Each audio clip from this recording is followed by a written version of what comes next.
Welcome to another installment of This Is Not Normal on the Political Drain podcast with Drill Sergeant Doug, aka Admin Doug, a U.S. Army veteran, teacher, musician, and family man from Jamaica, now fights for justice and democracy through commentary and humor. Follow him on YouTube at Political Drain and at Sons of Liberty Official as Drill Sergeant, aka Admin Doug, continues to protect our freedoms.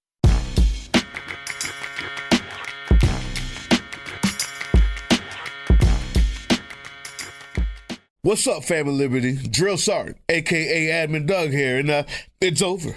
It's finished. We won. And they said that all the marching and calling wouldn't work. They said that MAGA could not be shamed. But after 4 months of spewing lies and falsehoods and mistruths about people coming into the country being a bad thing, the administration is now allowing Africans to immigrate to the United States as refugees. And what? Huh? No, they like immigrants. No, they like the immigrants now. No, even the ones from the shithole countries. What? They're white? What the f***? My name is Davy Wessels. President Trump, I see a lot of liberals wants to tell you what's going on in South Africa. Well, on ground level, our situation is dismal. And yes, you are correct in your assumption that South Africa is a failed state. We are experiencing a war-like situation with more than 22,000 people being murdered each year, hundreds of thousands of people being affected by crime each year. Thousands of our people and children are being murdered and raped on a daily basis.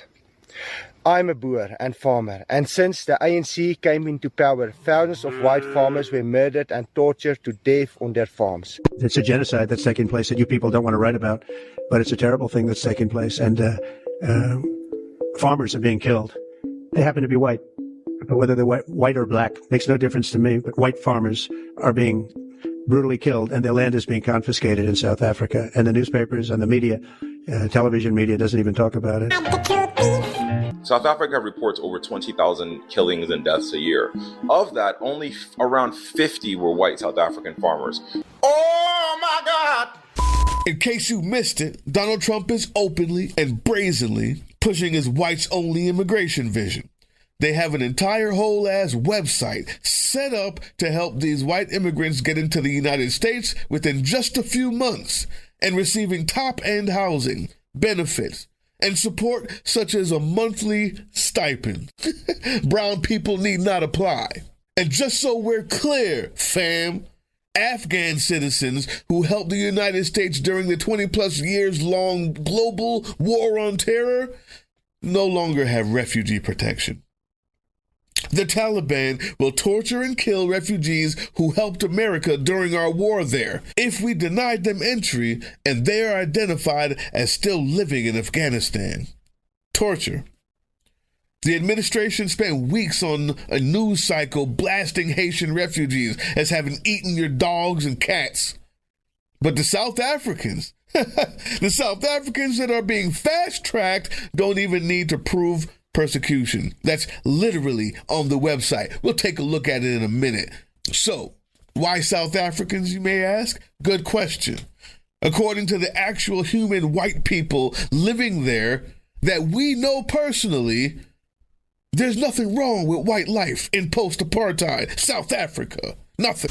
So it's that time of the year again where white replacement and white genocide conspiracy theorists get together and talk about the white farm murders in South Africa. What are the white farm murders in South Africa? I'm so glad you asked.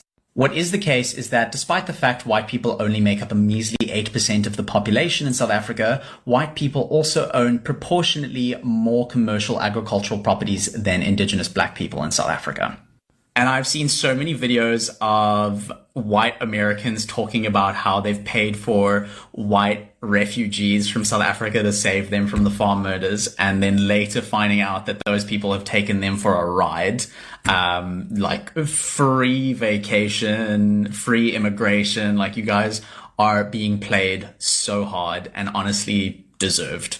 You don't have to take my word on the fact that there is no white genocide in South Africa. I'm not going to pull there's no war in Ba Sing Se on you guys. You just need to do the math. It's so simple. White people in this country, we make up 8% of the population. Our government is primarily indigenous Black South Africans. Our population is primarily Black indigenous South Africans. If any of those demographics wanted us gone, we would be gone overnight. So what could possibly be so attractive about coming here?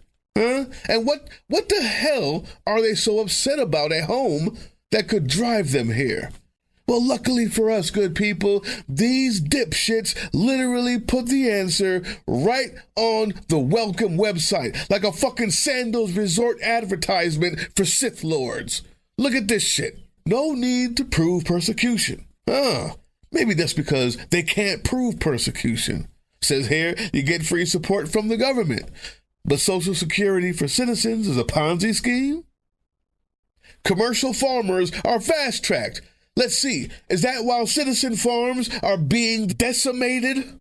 Let's cut to Acre Trader. What is Acre Trader? Acre Trader is an investment company based out of Ohio that invests in farmland, providing farmland and resources to people who want to farm. One of the initial investors in Acre Trader was none other than J.D. Vance. J.D. Vance, who's at the helm of their administration, who is now having all these farmers fail because the farmers didn't get continued subsidies. What happened when the farmers didn't get continued subsidies? The government is grabbing their land up. So we have Afrikaners who were farmers coming to America as refugees with skill sets to farm. And some of the initial investment group funds that came into this company were also from South Africa. Are we seeing the picture now? So... And this is the piece de resistance. Disfavored minorities are the only ones welcome. That's the white people in South Africa.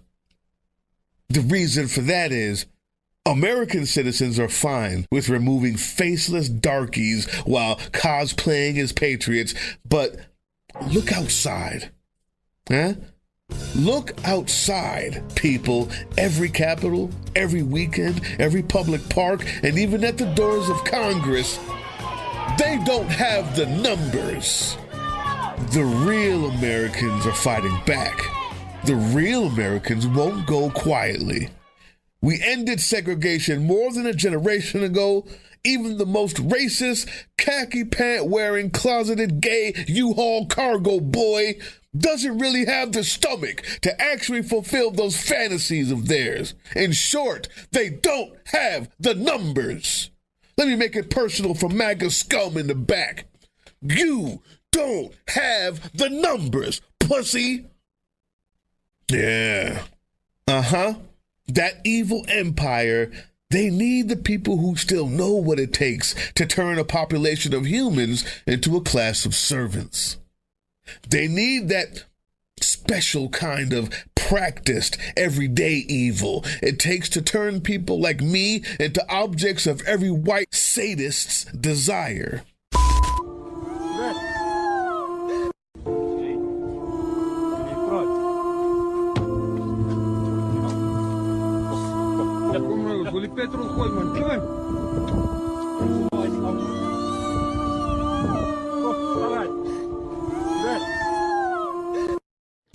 They are importing seasoned, open-eyed gore watchers who will go eat lunch after watching a dismemberment.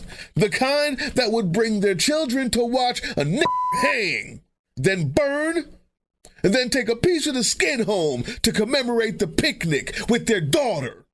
They just don't have the numbers for that kind of sickness anymore. So they're importing the virus itself. That's the good news. Believe it or not, if we act quickly, we can stop the spread of this hate cancer. But how long do you think it will take for the poisonous words of seasoned subjugators to infect the rest of the population only a few generations into remission? Does that scare you? Good. The cancer of ideology and poisonous words isn't defeated by guns and ammo. The first treatment for that disease is this, right here. This on YouTube. You are watching it. You must speak what you hear me say. You must prepare the body for the final treatment. Spread the word. Spread the word to real Americans. Shore up every corner you can of the ideological immune system. Then we raise the white blood cell count. We, the people, each one of us is the white blood cell. June 6th on D-Day in Washington, D.C. Will the count be high enough? Will we see you there? Then the next one on the 14th, will it be higher? What about in the halls of Congress like we just saw? Will the count rise? You have the blueprint. Spread the word.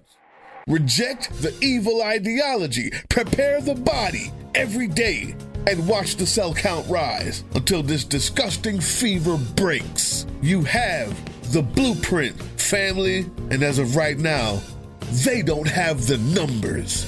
If you made it to the end, type in the comment section, I am the vaccine to this disease. I am the vaccine to this disease. Then share this content. Go to Political Drain and share that content. Go to Park Rose Permaculture and share that content. Go to the VOR podcast and share that content. Go to Midas Touch. Go to Major Richard Ojeda. Go to Ken Harborough, the Valor Media, and the Enemy from Within, and share that content. Raise the cell count. And break this fucking fever already. Hey, yeah, you. Before you click away to watch someone unbox a tactical toothbrush, let's talk about something real. Political Drain isn't just another content mill. We're a digital front in a very real war. Not with bullets, but with ideas, with action, and with solidarity. We pair urgent news with critical education. And we build community around actual resistance, not the hashtag kind, the kind that moves. But here's the thing, none of this is free. It isn't. Behind every video is time, labor, research, and some weird guy asking if we're going to pay the hosting bill. And yeah, some of that money goes to things we can't necessarily say out loud. If you know, you know. Let's just say our special ops aren't Call of Duty LARPers. They're people making real moves to protect, uplift, and organize. You're not just funding a channel. You're funding a resistance network in a world where capital still calls the shots. Unfortunately, in a system built on artificial scarcity, even mutual aid has a price tag. And if we want to grow, if we want to win, we need your help. We need your help. So if you've got even a few bucks to spare, toss it our way. It's not for ads, it's not for merch drops, but for people making moves in the shadows so others can do it in the light. It's just us and you. So fund the mission, fund the fight, fund the future, because nobody's coming to save us. We save each other. That's how this works. Follow us on all these things you see here, and our link tree is in the description. Maybe you can get some merch. That was the Political Drain podcast, which can be heard on www.groovechillradio.com/political-drain and can be viewed on the Political Drain YouTube channel anytime. Once again, thank you for listening to Groove Chill as we resist fascism in any form, pursue democracy, peace, and love.